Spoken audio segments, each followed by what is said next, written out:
Hello everyone, my name is Mehek. I hope you guys are doing fine and safe. And like always, I hope you guys are reading. I finished reading this book called The Archer by Paulo Coelho. It's a hardcover.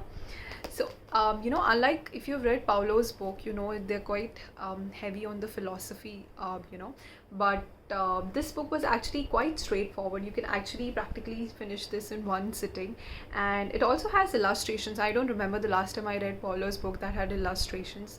So this book also has that. A very light read, short read. It's basically 130 pages. Now coming to the book, our main character is Tetsuya. He's someone who is gifted with the gift of bow and arrow. He's really good in archery, but also, he's also someone who is retired from the public eye. But one day, this guy, a young boy, comes looking for him and has a lot of questions and is basically looking for answers. And in the process, Tetsuya gives him practical lessons in archery. And in that process, he kind of also gives us, principles for leading a meaningful life. So he kind of links archery and our life, and he gives us guidelines how we can live a meaningful life, a life which is in which we embrace the unexpected, we take risk, and we show courage, a life where our actions are connected to our soul. I personally quite enjoyed and really liked how he has linked the bow and arrow and the whole archery process with our life. For example, talking about the bow, he says the bow is like your life. You need to look after it. One day the arrow is going to leave the bow, but the bow is something that's going to stay with you. So allow it to rest and recover. Do not stretch it beyond its capacity. Otherwise, in that process, you're only going to exhaust or break it. So take care of your life and take care of your bow. Coming to the arrow, he says arrow are your intentions. Your intentions, just like your arrow, and your intentions need to be clear, they need to be balanced, and they need to be straightforward. Only then you're going to hit your target. Coming to the target, which was actually my favorite part. The target could be the object that you want to hit, or in your life it can be the goal that you want to achieve. So he says that your target can be large or smaller, or it can be towards the right, or it can be towards the left, but it is important that that you look at your arrow, you place it in front of you, and you kind of bring it closer to you mentally. How we have positive affirmations in life, we kind of visualize that we are achieving our goal. Like that, it's very important that you keep your target closer to you mentally. Only then you're going to achieve your target. Another interesting thing he says, that do not make your target your enemy. Here I can think of an example is a lot of students, for example, you pursue engineering or accounts or any other thing, for that matter.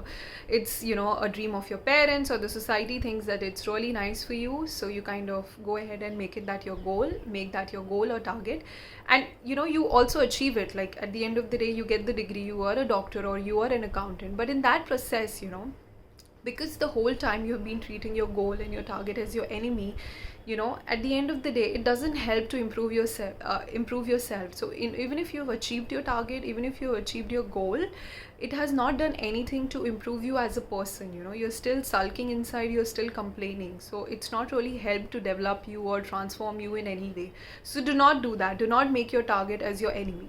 Another important thing he says, that while you picture your target in front of you, also factor in the unexpected. Like in archery, a person who is skilled factor in the weight, the distance, and the wind. Like that, in your life, when you place a target in front of you or your goal, always picture in the unexpected things. Coming lastly to the posture, he says the posture is something that comes from your heart. It's when you basically discard the superfluous and discover simplicity and concentration. You basically put all the insecurities in your mind to rest, and that's only when you do that you're able to put your best foot forward. So let your heart be clear and let go of all the pretense and put your best foot forward. And towards the end, he kind of links it all, and he says that when all these things are aligned, your life, your heart, your intentions, your postures, your bow and arrow, kind of links all of that. And he says when all these things are aligned, that's when your arrow should leave your bow. That's when the inspiration strikes, when everything in your life is aligned, with your heart and with your goal, and your intentions are all brought together. That's when inspiration strikes, and that's when the arrow should leave the bow. So that's how he's kind of summarized the whole thing. I personally really like the book. So the book, leaves you with the, imparting message that keep shooting your arrows, have patience, have purpose, and have passion in your life that allows you to make a difference. No matter what, do not fear the unexpected, or have a fear of risk. Just keep shooting your arrows, and one day you're going to hit your target. So for someone who is looking at a light read, or for someone who is looking for instant inspiration, I definitely recommend this book.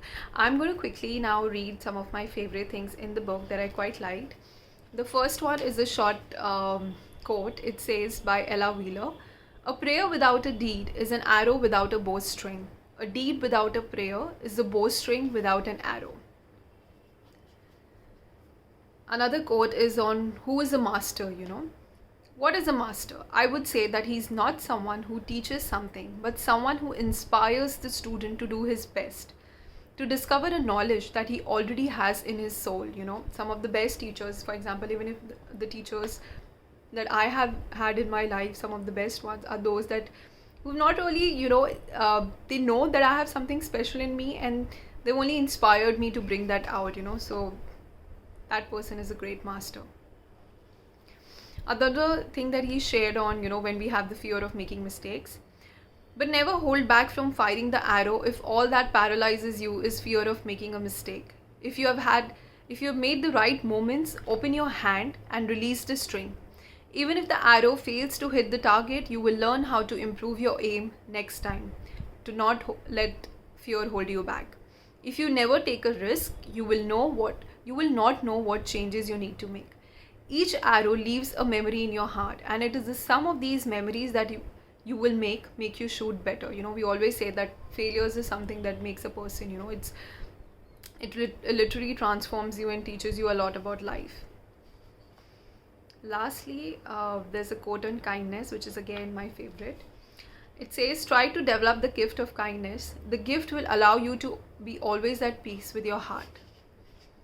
Anything about kindness and gratitude, becomes my favorite quote. So yeah, that's all on this book. I hope you enjoyed the review, and let me know if you pick up this book and read it. It's a very, like I said, short, light, inspiring read. That's all for now. I'm going to see you next week with another interesting book. Till then, bye-bye, take care, and keep safe. Yes, stay indoors, keep safe, and keep reading books to help you, survive this lockdown. Bye-bye.